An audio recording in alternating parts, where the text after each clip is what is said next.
Le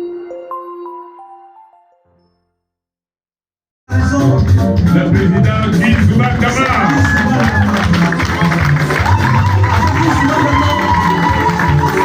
C'est le changement. Nous pensons d'abord. En recul. Avec Guy Zoumakama. C'est d'abord. Guy Zoumakama. Président. Guy Zoumakama. Président. Guy Zoumakama. Président. Guy Zoumakama. Président. Guy Zoumakama.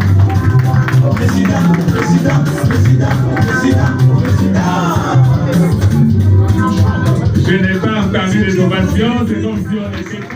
Mesdames et messieurs les présidents des partis ou leurs représentants, mesdames et messieurs les membres du bureau exécutif national, chers invités, militantes et militants, chers sympathisants, chers tous, c'est pour moi une immense joie de vous retrouver ce samedi 17 février 2024, après une longue période d'absence, période au cours de laquelle j'ai vécu 11 mois et 26 jours sous le régime judiciaire de l'assignation à résidence. De l'affaire à l'origine de cette assignation, j'aurais bien voulu vous en parler de long et large, par-delà les images humiliantes et les commentaires disgracieux ventilés par une certaine presse acquise au pouvoir déchu aux fins de ternir mon image et souiller celle de notre formation politique. Malheureusement, je suis contraint à la retenue, car l'affaire reste encore pendante et la justice suit son cours, en raison du pourvoi en cassation que j'ai formulé avec l'aide de mon conseil auprès des juridictions compétentes. Tout en comptant désormais sur une justice indépendante, je suis plus optimiste quant à la perspective d'un jugement honnête basé uniquement sur la lecture du droit et non plus sur le souci de plaire ou le devoir d'appliquer les volontés autrefois édictées par les hauts lieux du pouvoir déchu. Néanmoins, je puis vous confier combien cette épreuve a été extrêmement difficile à vivre, tant pour moi-même que pour l'ensemble de ma famille. De fait, au regard de l'acharnement et de l'excès de zèle d'une partie de la justice aux ordres, j'avais presque acquis la conviction que le pouvoir en place de l'époque n'avait pas simplement la volonté de barrer la route à un adversaire politique qu'il redoutait, au regard des humiliations répétées et de la surdité volontairement entretenue face aux arguments bien fondés de la défense. C'est ici le lieu pour moi de rendre un hommage mérité à mes 3 avocats qui ont fait preuve de professionnalisme.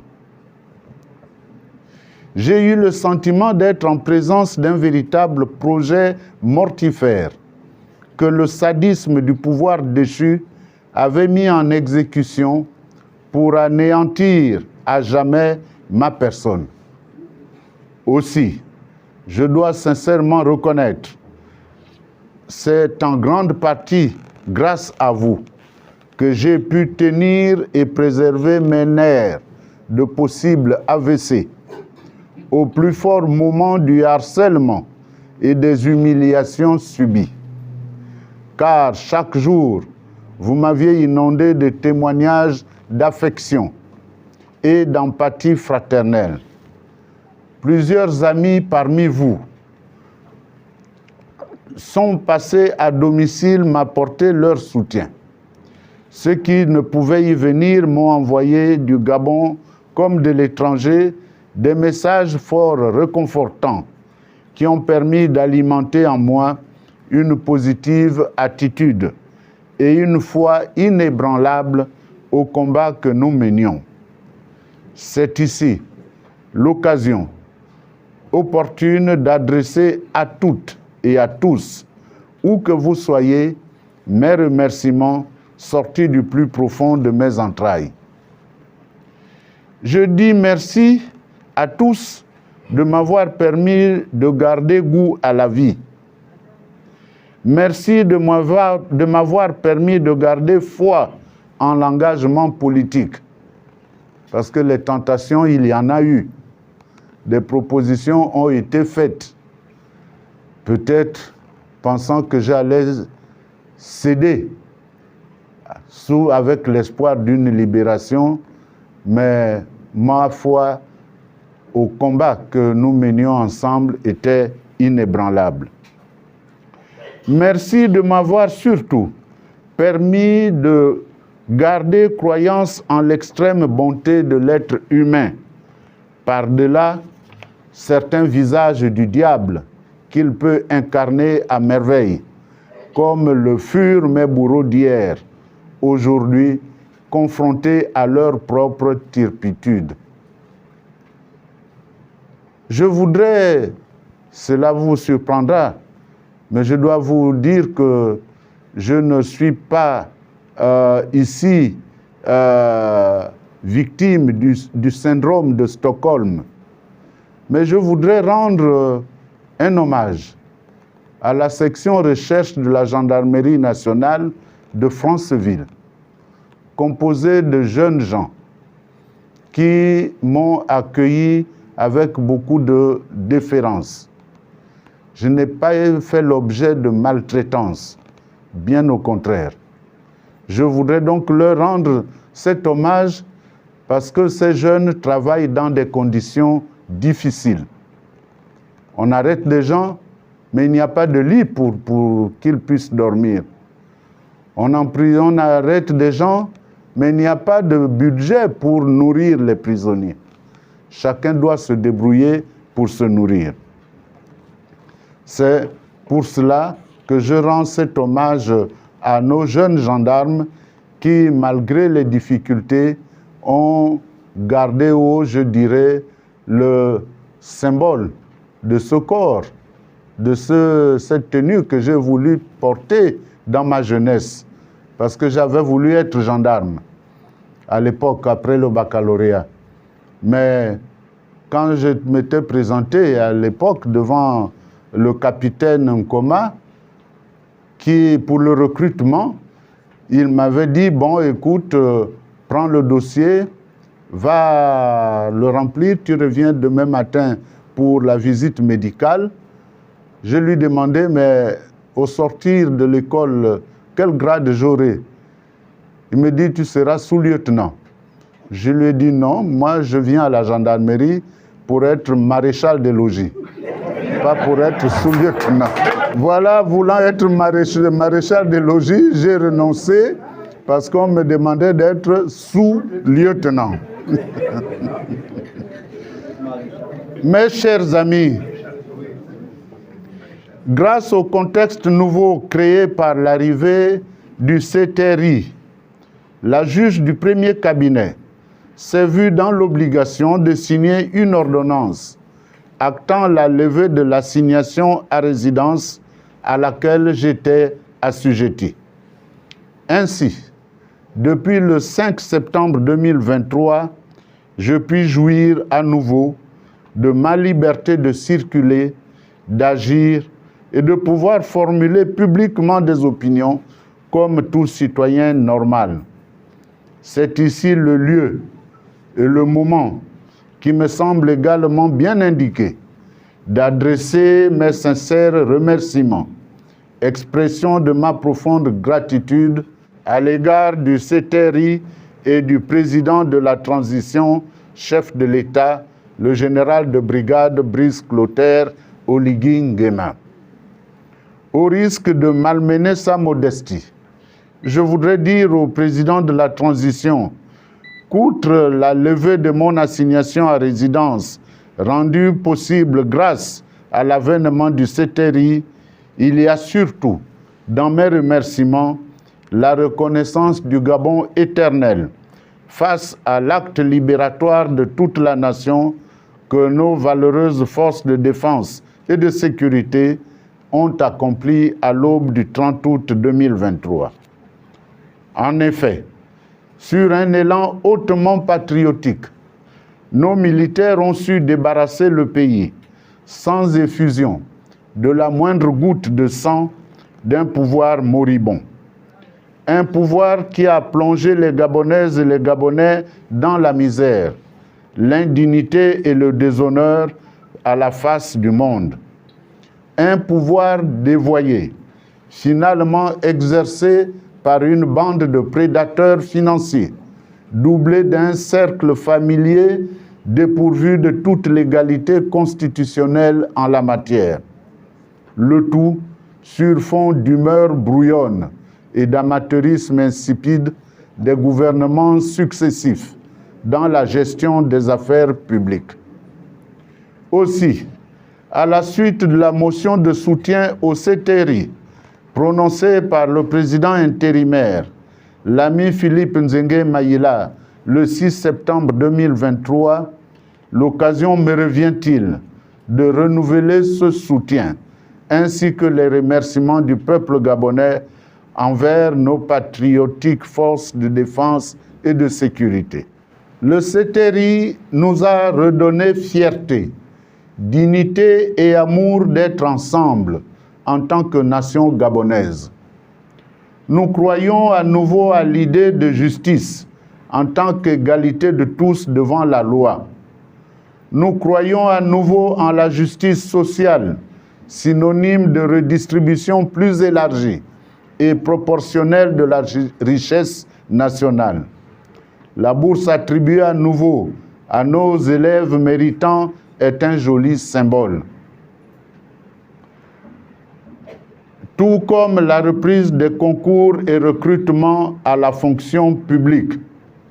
Mais nous mettons quand même en garde le CTRI contre les dérives qui semblent renaître de nouveau à l'occasion des concours organisés pour l'entrée à l'IEF et dans nos forces de police nationales, où des gens qui n'ont pas concouru sont déclarés admis, où des gens qui ont brillamment passé leurs épreuves sont déclarés échoués. Il ne faut pas que nous retrouvions les méthodes de l'ordre ancien. La mise à disposition de plusieurs postes budgétaires à l'éducation nationale, la santé et autres secteurs tranche avec les faveurs réservées en la matière à la famille, aux copains et aux coquins. La prise à bras le corps du problème de la route par le président de la transition, chef de l'État, constitue un autre symbole très fort qui contraste avec les promesses creuses et oiseuses du pouvoir déchu. Alors que la boulimie des prêts financiers, qui s'est finalement traduite par un véritable gaspillage des fonds publics orchestré ces dernières années, aurait pu pleinement résoudre l'équation de notre réseau routier. Le parfum envoûtant de la liberté retrouvée dans le pays n'a d'équivalent que le poids de l'oppression dans laquelle nous vivions. Le Kilimandjaro de la dévotion que le peuple gabonais témoigne au président de la transition, le général Brice Clotaire Oligui Nguema, n'a d'équivalent que le degré de désespoir dans lequel ce peuple était plongé quant à l'idée de sortir un jour du règne diabolique qui les consumait à petit feu. Néanmoins, mes chers amis, comme le prévient pertinemment mon jeune frère, désormais sénateur, Jean-Rémy Yama, dans un entretien à la loupe, daté du 25 septembre 2023, je cite, Les ténèbres qui ont été chassées le 30 août vont, par tous les moyens, tenter de revenir sous d'autres formes pour faire déraper le processus actuel. C'est pourquoi le peuple doit rester vigilant, tout en soutenant sans réserve les nouvelles autorités, en leur rappelant chaque fois que ce sera nécessaire leurs engagements. Fin de citation. Au nom de cette vigilance et au regard de notre soutien au CTRI, c'est désormais avec un logiciel différent que nous lançons la reprise de nos activités politiques. Auparavant, nous étions opposés à un pouvoir qui s'était longtemps discrédité de lui-même à travers ses actes et la gouvernance antipatriotique. Désormais, nous combattrons les ennemis de la transition afin que les nouvelles autorités, dans leur juste volonté d'associer tous les Gabonais au vaste chantier de la restauration de nos institutions, s'abstiennent parallèlement de succomber au charme démoniaque de ceux-là qui soutenaient avec leur dernière énergie, il y a quelques mois encore, la volonté de pérenniser le pouvoir déchu.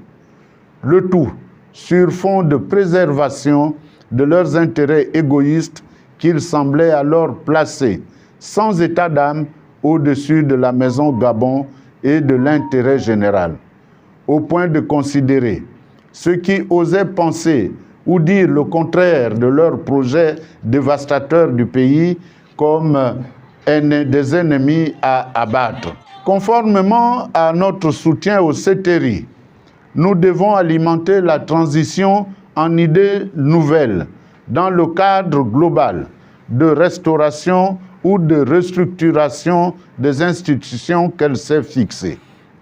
De ce point de vue, nous avons de précieux relais au Parlement et parmi les délégations spéciales des municipalités et départements. D'autre part, nous avons de nombreux cadres et agents de l'administration, tant publics que privés, que nous mettons d'ores et déjà à la disposition du CTRI, afin qu'ils participent aussi, par leur talent et leur intelligence, à l'édification du nouveau Gabon. En revanche, tout en accompagnant le CTRI, nous n'oublions pas de conserver nos valeurs, de garder notre autonomie d'action, de pensée et de parole. Pour ce faire, j'annonce le réaménagement du bureau exécutif et de nos différents organes, en particulier le Conseil national, le Conseil politique et le Comité stratégique. Les nouveaux responsables désignés au sein de ces organes auront aussitôt la charge de réorganiser nos coordinations et nos délégations à travers toute l'étendue du territoire. La remobilisation du parti est de mise si nous voulons être un interlocuteur utile et crédible en toutes circonstances. Dans cette perspective, nous avons en ligne de mire le prochain dialogue ou conférence nationale décliné par le chronogramme de la transition. Enfin, mes chers amis, durant ma longue absence, notre parti a pu résister contre toutes les tentatives de déstabilisation visant à le disloquer. Cette résilience est l'œuvre de tous ici, en tant que nous croyons aux valeurs que nous y défendons. Mais de façon symbolique, cette résilience a été portée par deux grands hommes à qui je voudrais rendre hommage. Pour sa loyauté, son dynamisme, sa disponibilité et son humilité, et pour la patience dont il fait preuve au quotidien, afin d'assurer la vitalité du parti, je rends solennellement hommage à notre ami secrétaire général Paulin Obiandon. Pour sa loyauté, son humilité son soutien multiforme aux activités du parti et pour le souci de rassembler dont il a fait preuve durant l'intérim, au fin de garder la cohésion au sein du parti, alors que celui-ci était devenu le supermarché politique du pouvoir déchu. Je rends solennellement hommage à notre ami premier vice-président Philippe Nzengue Mayila. À tous les deux, une sagesse de chez nous nous enseigne qu'il faut être surpris par la nuit sur la route des travaux champêtres pour découvrir les personnes qui vous aiment véritablement dans le village. Seuls ces derniers s'inquiéteraient en effet et se risqueraient d'entrer nuitamment en forêt munis d'une torche pour venir à votre secours. Nous y sommes. Mes chers amis, mesdames et messieurs, chers collègues présidents de parti, c'est sur cette note de sagesse et tout en remerciant nos invités, en tête desquels les présidents ou représentants de partis politiques, amis, qui ont bien voulu rehausser de leur présence cette cérémonie de rentrée politique, que je voudrais clore mon propos.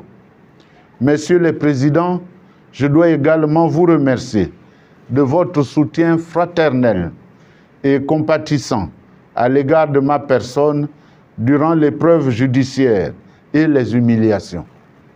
À l'intention de chacun ici, je formule, fut-il en large différé, mes vœux de bonne santé et de jours heureux, jalonnés de multiples bénédictions tout au long de cette année nouvelle. Vive les démocrates, vive le Gabon éternel. Je vous remercie de votre bienveillante attention.